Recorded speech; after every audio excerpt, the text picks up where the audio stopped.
Hi everyone, and welcome to Privacy Now. I'm Mike Fibus. You know, the call for online privacy regulation has reached such a fever pitch this year that it's no longer really a question of whether we'll have regulations, but when. But what will that look like, and who will be in control? We're fortunate to have with us today Justin Brookman to talk about these and other issues. Justin is Director of Privacy and Technology Policy at Consumer Reports. Justin, thanks so much for joining me. Hey, thanks for having me on. Yeah, so let's start at it seems like regulation is kind of splintering out. We've got some federal efforts, definitely, and also there are states, and I can see from your activity, there's very different levels of protection at the activities in the states. Maybe let's start there. Sure, yeah. So it's like, backing up, I mean, like, there's not a lot of privacy law in the United States, right? There's been a bunch of efforts at the federal level to try to craft something, different levels of energy behind it. The last real push was in the second term of Obama, then that fell apart. And we're starting to see some now after Facebook and Cambridge Analytica, but like most consumer protection things, the states and especially California have always been the leader. But you're seeing other states, New York, North Dakota, Maryland, all kind of thinking about looking at things like Facebook and Cambridge Analytica and saying, well, shoot, we should have some protections around this, and finally getting around to what the federal government never did. Is there anything you've seen in this country yet that has the promise to deliver meaningful privacy protection? Yeah, so like I said, California passed a law. It's going to affect next year, and that has like four basic elements. One, a little more transparency, a little more detail about what folks are doing, give folks access to the data you have about them, let them delete it unless it's needed for operational purposes, and then an opt-out of sale. And that's kind of the big one, that if you go to a website or a store and say, don't sell my information, then that's legally binding. And there's companies are supposed to put it pretty prominently on their website, so you can hit a button and opt out of sale. Sales considered pretty broadly, and I think designed to kind of get to a lot of ad tracking or selling to data brokers, which I think drives a lot of the angst around privacy. Right, when I go to a grocery store, I'm kind of fine with them collecting data about me to process the transaction, but I don't want them to sell it to a data broker where it ends up on my permanent record that they can sell it to others. Or I go to a website and I'm fine, like they use a cookie to count how many stories I read, but I don't want them sharing everything I do or read with Google and Facebook and like 800 other companies. And so it's designed to stop that. We still don't know what that's going to look like in practice. I mean, it sounds a little bit like do not track, which was the idea from about 5-10 years ago, where you can click one setting and people aren't supposed to sell or share information about you. I worked on that for a bunch of years, and then because there was no law behind it, people were required to do it, so it kind of fell apart. But with the California law, CCPA, it is legally binding. And so you might see more efforts like do not track come back. With some meat behind it. Yeah, that's right. Yeah, I mean, originally, do not track was proposed as like a self-regulatory solution. Like, hey, what if like your browser put out a signal saying, don't share information about me? And a lot of folks pursued that as an alternative to regulation. Like, yeah, we'll do that as long as you don't regulate us. And that was a short-term win for them, right? They got to get out of that process. But it didn't really relieve the tension that a lot of folks feel when they go online. They don't want everything they do shared with everyone else. And so the now policymakers still need to address that. CCPA definitely designed to try to do that. And then, similarly, you're seeing other initiatives, other states, and there's lots of bills coming out in the federal level. It's hard for the federal government to pass legislation, just being what Congress is. But I think there's definitely more bipartisan interest in the issue than there ever has been. Certainly Zuckerberg came and testified last year, and he was getting it from all sides. It wasn't like one side was wasn't like liberals defending a liberal Silicon Valley company. It wasn't Republicans saying don't regulate. It was everyone kind of pounding on them and saying that things needed to change. I think this is like a recognition that these companies have so much ability to monitor us, and we just don't know what's happening. We don't have any control over it, and therefore, and they're not self-regulating to really deal with it. So something needs to be done at a policy level. Yeah, yeah, and I mean Cambridge Analytica really opened up our eyes to just how broken this was and how far it can go. Yeah, I mean, one little quiz company can get access to so many people information, and then people seeing how it could potentially be used for really micro targeting in ways that kind of divide us. That was like one part of the story, but at least as much of that came up in the hearings was about Facebook's own data collection, like the fact that Facebook watches you on USA Today, New York Times, and Fox News, and ESPN, and everywhere else you go online, saying, why do you have so much power? Why do you have so much insight? Why do you have the ability to watch all the things we do without any transparency or control or minimization? And Zuckerberg really stumbled to answer those questions. Yeah, and there were two things that really struck me about those hearings. One was what you mentioned, just the bipartisan call to do something, and the total lack of any idea of what to do. I mean, they were to the point where we want to regulate you. How would we do it? They had no idea, which is a little bit concerning. Yeah, I mean, it's tricky. I mean, privacy law is not intuitive, and a lot of folks generally feel their privacy is being violated, but they don't really know how, right? I mean, like the intricacies of ad tracking and sale to data brokers and what your phone is doing, listening to you at any given time. I think people don't understand that, and I think reasonably don't understand that. I study this for a living, and I often don't understand what a lot of these opaque data practices are. And so I think confusion and I think not reluctance, but I think being nervous and they want to get it right, which I think is fair. I think most of privacy law is pretty easy or pretty straightforward about give people access to their data, get rid of old data, use reasonable security. I think most of that people are generally behind.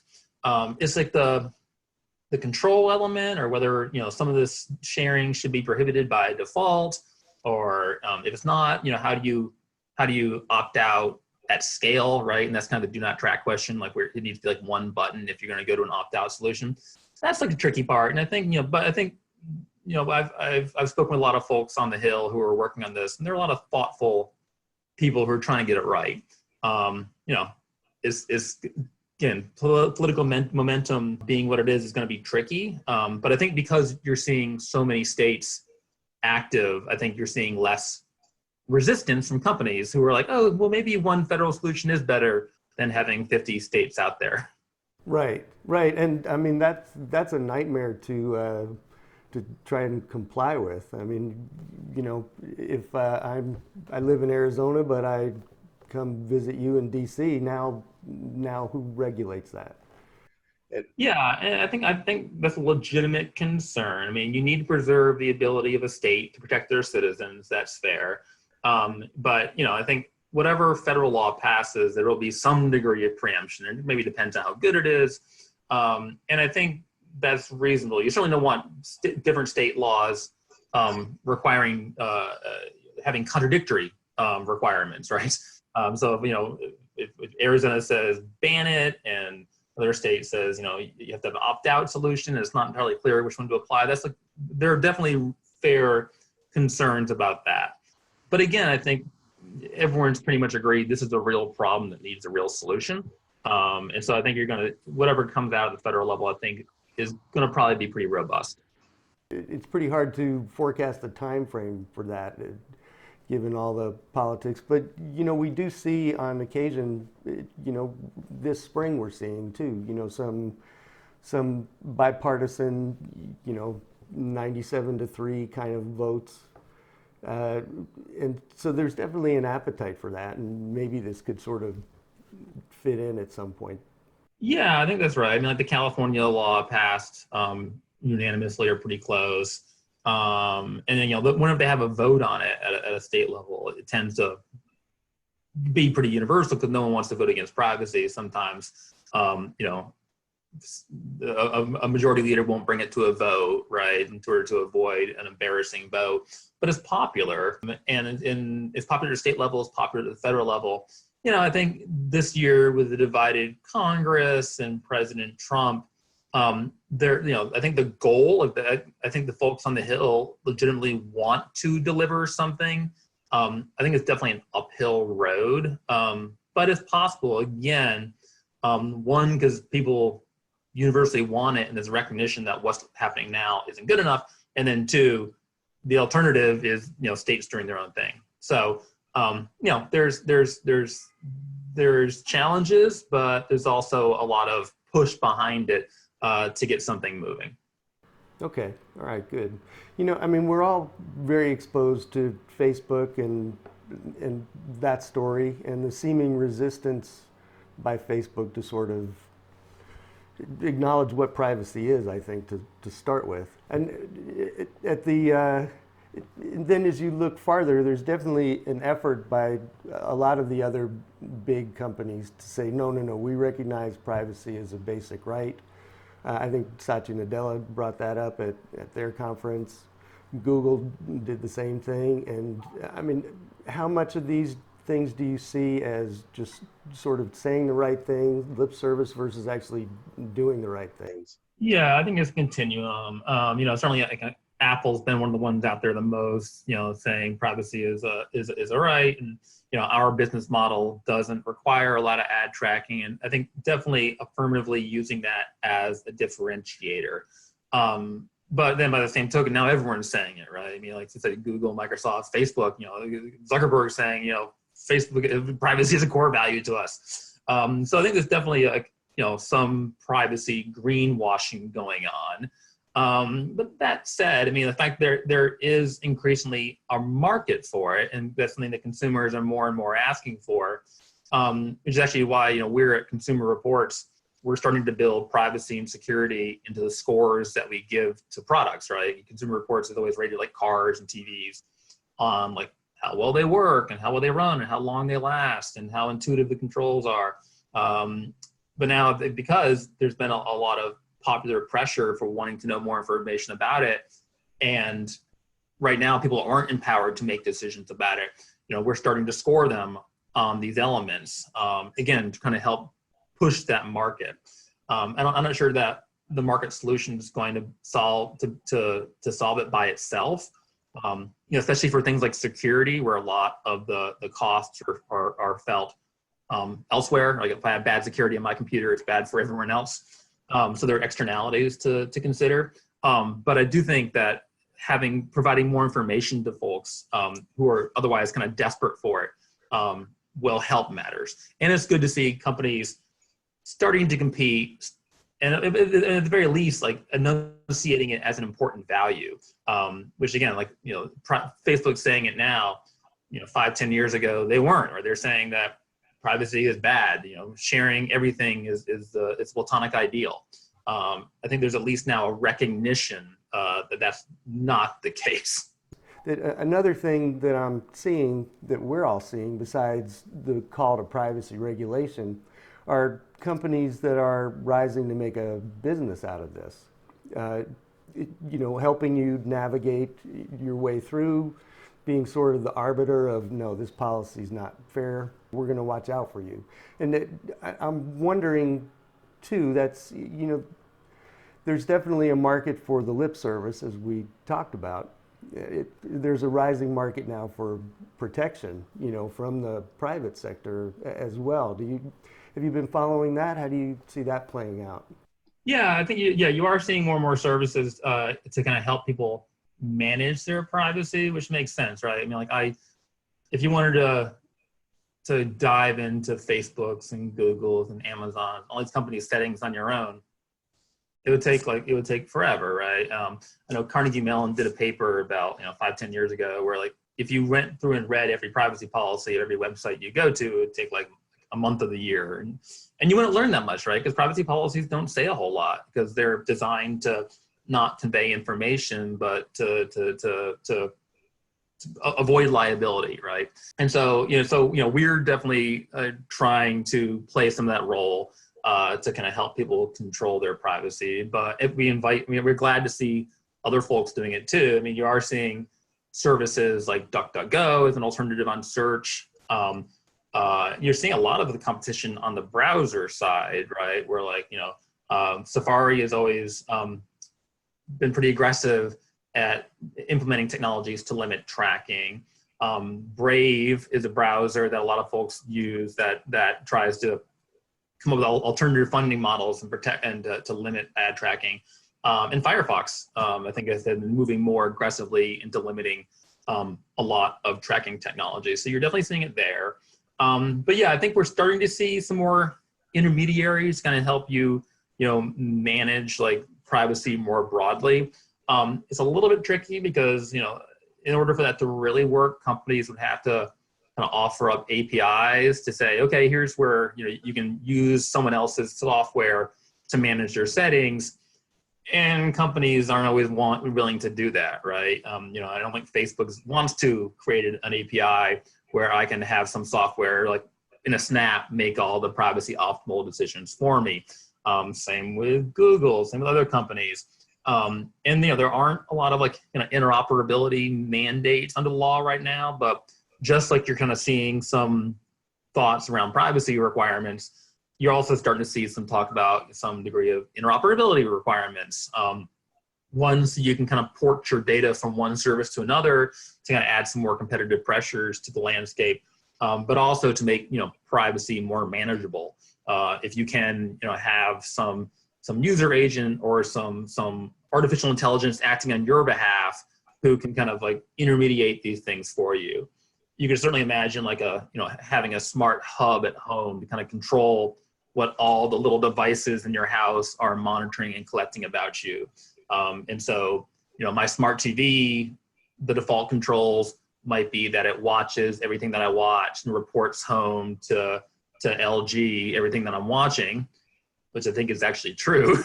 And it could be configured to turn it off or to either block the transmissions or to configure the settings in ways consistent with my desires. There's definitely been a lot of talk about that. I don't know the technology is quite there yet, but I think that would be a really positive development for consumers and one that I'm definitely paying a lot of attention to. I am seeing some activity, startup activity. It's young, but where they're building revenue models that that still manage to contextualize sales pitches, for example, but without actually knowing you or knowing who you are. Do you think that'll start making a dent at the market at some point? Yeah, I think you've seen efforts of that. So I remember Mozilla was working on kind of more client-side tracking where, they put all the ads in your browser, and depending on what you see, they might serve an ad for you, but they don't need Mozilla, the mothership, Mozilla.com, the servers in California never learn about what you're doing. I think there are ways to do that. I think the key there is still you don't want to freak people out, right? Because they still don't understand. The tracking might be very minimal, but they're still getting very targeted ads, and they're not entirely sure how it's happening, right? And still, they still might find that objectionable, especially on shared devices, right? We're both using the same browser. Me and my wife are using the same browser. It's certainly been the case that I've had Christmas presents ruined for me because I was seeing ads for what she was buying for me. And again, solving just for the privacy won't stop that, because I get for the targeting in some cases may be the harm I'm trying to avoid. But that said, I think finding less invasive ways to deliver relevant content is a very worthwhile goal. And you are seeing, again, because there are a lot of pressures, because a lot of people are installing ad blockers because they don't like a lot of the behavior.